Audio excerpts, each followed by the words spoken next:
मैं अब निकल रही हूं बाहर कानपुर से, मैं उन्नाव आपको लेकर चलती हूं। अजय दुबे हमारे सहयोगी हमारे साथ मौजूद हैं। और अजय दुबे, जरा आप उन्नाव के लोगों से पूछिए, स्वामी प्रसाद मौर्य का बीजेपी छोड़ना क्या बीजेपी को नुकसान पहुंचाएगा? स्वामी प्रसाद मौर्य का बीजेपी से बाहर निकलना स्वामी प्रसाद मौर्य के स्वार्थ के तौर पर उन्नाव के लोग देख रहे हैं या फिर इसको पिछड़ी जातियों के अपमान से जोड़ रहे हैं?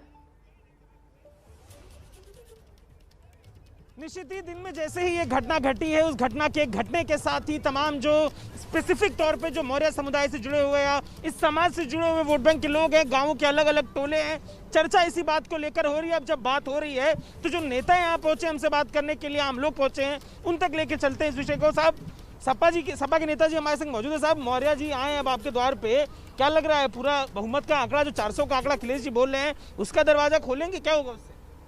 पूर्ण विश्वास है, भरोसा है, जब ही आए हैं।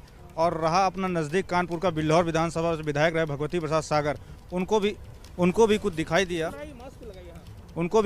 दिया कि सपा की सरकार बनने वाली। हम तो एक सिपाही हैं सरकार के, एक बात उठाते हैं, और बिल्हौर के विधायक वो रहे, भाजपा की मलाई खाई है, उसके साथ आए हैं। उन्होंने देखा है कि आंधी किस तरफ बढ़ रही है, अखिलेश की तरफ बढ़ रही है। और पूरा बीजेपी के नेताजी बताइए, कह रहे हैं आंधी देख लिए क्या? मौर्य जी बढ़िया मौसम वैज्ञानिक है, क्या माहौल लग रहा है? देखिए, भारतीय जनता पार्टी मास्क के साथ सब लोग रहिए। भारतीय जनता पार्टी सबका विकास सबका विश्वास की बात करने वाली पार्टी है। भारतीय जनता पार्टी जाति धर्म समुदाय से हटकर धरातल पर विकास करने वाली पार्टी है और हम विकास के आधार पर। विकास आप कर नहीं रहे थे क्या? क्यों छोड़ के चले गए मौर्य जी? क्या लग रहा है? और उन्नाव के अलग अलग इलाकों में जहाँ ये कम्युनिटी नहीं हो रहा, उनको कहीं से लग रहा होगा कि हमारा विकास नहीं हो पा। पर्सनल विकास नहीं हो रहा, उनका पर्सनल विकास नहीं हो रहा। वो पर्सनल विकास के लिए बीजेपी में आए थे और जब उन्हें लगा कि हमारा पर्सनल विकास नहीं हो सकता तो उनको लग रहा है कि सपा में पर्सनल विकास हो सकता है, तो वहाँ जा रहे हैं। नेताजी, लोगों का पर्सनल विकास होता कैसे है कि कभी इस पार्टी कभी उस पार्टी? आपके पास आए थे तो क्या मॉडल मिला था विकास? उनको चाहिए कि हमको बहुत बड़ा मंत्री पद चाहिए, हमारे हिसाब से पूरी सरकार चलनी चाहिए, हमारे हिसाब से व्यवस्था चलनी चाहिए। बीजेपी जनता का काम करने के लिए बैठी, पर्सनल अपने किसी नेता के लिए नहीं है। यहाँ अगर आपको जनता का काम करना है, जनता का सेवक बन के रहना, तो आप रह सकते हैं। आपको लगता है कि नहीं मेरे ही लड़के को टिकट मिले मुझे ही, तो फिर आपको इसी तरीके छोड़ के जाना पड़ेगा। दूसरी पार्टी से यहाँ आए थे, यहाँ से दूसरी में जाएंगे, दूसरी से तीसरी में जाना। क्या कह रहे हैं भाई सपा के नेताजी? बताइए, कुछ स्ट्रक्चरल बातचीत आप लोग का हुआ है क्या? आपके यहाँ भी वही सब शर्तें रखी हुई? अगर हमारे यहाँ आ जाए तो मैं स्वागत करूं, इनके यहाँ जाए तो गंगा जल छिड़क कर उसको पवित्र कर लेते हैं, ऐसा इनका मानना है। विधायक और सांसद जनता ने बनाया था, उम्मीदों पे बनाया था। 2014 में अच्छे अच्छे वादे किए थे, जो जुल्म इनके साबित हुए, कोई सच्चाई नहीं हुई, सब इनका पलटना बेकार हो गया और ये पीछे की ओर जा रहे हैं। तो ये उन्नाव के लोगों की आप आवाज सुन रहे हैं, अलग अलग राजनीतिक दलों से जुड़े हुए। मैं दोबारा आ जाऊंगी अजय दुबे आपके पास, जरा सा आप लखनऊ लेकर चलते हैं दर्शकों को। रणवीर इंतजार कर रहे हैं। रणवीर, स्वामी प्रसाद मौर्य का बीजेपी छोड़कर समाजवादी पार्टी में आना, क्या ये सियासी हवा का रुख बयां कर रहा है?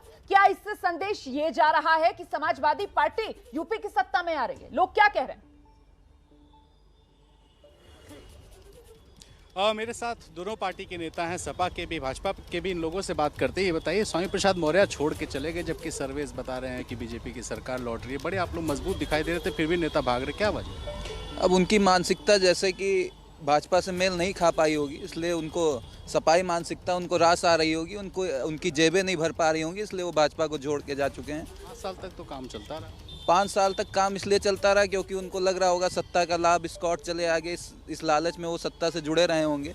अब उनकी जब जेबें नहीं भर पाई, जब ईमानदार एक सरकार रही लगातार, जब उनकी कमाई बंद हो गई पूरी तरीके से, तो सपा में क्या कह रहे हैं ये?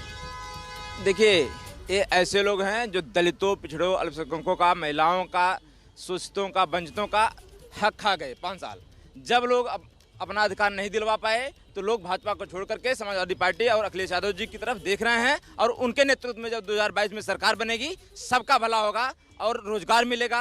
प्रतियोगी जो छात्र लगातार आंदोलनरत हैं उनको भी नौकरी मिलेगी। बताइए, दूसरी पार्टी से नेताओं को अगर ले लेंगे तो आपकी पार्टी के लोगों को टिकट कैसे? देखिए, समाजवादी पार्टी जनता के लिए और सामाजिक न्याय पसंद लोगों के लिए, किसी को भी हमको साथ लेना पड़ेगा तो हम साथ लेंगे, क्योंकि ये संविधान को बचाने की लड़ाई है। संविधान को बचाने की लड़ाई भैया।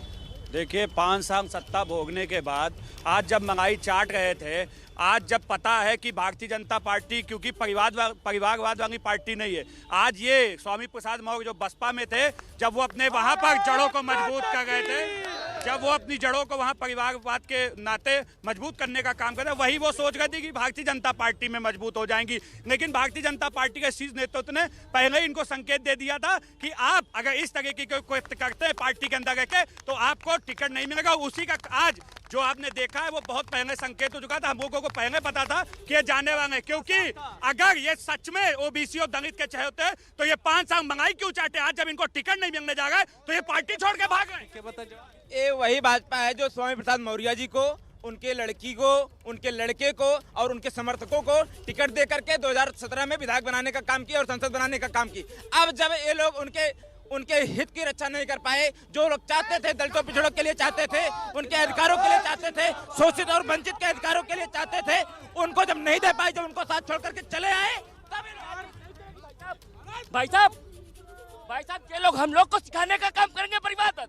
इनके पिताजी माननीय मुलायम सिंह यादव जी राष्ट्रीय अध्यक्ष थे, इनके पुत्र जो खुद महासचिव थे, पूरा एक ही पार्टी में भाई साहब परिवारवाद रहा। भाई साहब समझिएगा, हमारी दीदी सभा की खड़ी हुई है। आप क्या कह जी, ये परिवारवाद की बात करेंगे, इनके यहाँ तो खुद ही बहुत परिवारवाद है। ये क्या परिवारवाद? अरे आप देख लीजिए, राजनाथ सिंह जी हैं, राजनाथ सिंह जी के बेटे हैं और जो बड़े नेता हैं वो भी सब बेटे बेटियां सब इनके उसमें है। ये क्या परिवारवाद? दीदी से बस 2 सवाल पूछने। दीदी, आप माननीय मुलायम सिंह जी के बयान पे आप क्या कहना चाहेंगी? जब माननीय मुलायम सिंह जी यादव जी कहा करते थे लड़कों से गलतियां हो जाती हैं, अभी जो सपा के इतिहास में क्यों जा रहा है? अभी जो सपा के जो नेता है माननीय मोदी जी ने लड़कियों की बारे में पूछ लीजिए, कुलदीप सेंगर जी के बारे में पूछिए कि उस लड़की के पूरे परिवार को, पूरे परिवार के बारे में बताइए आप क्या बात। भैया जी,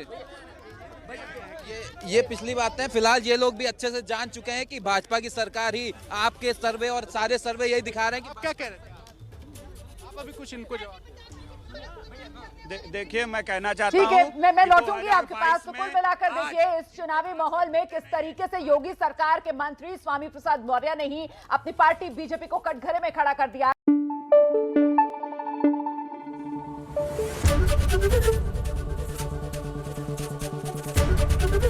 एबीपी न्यूज आपको रखे आगे।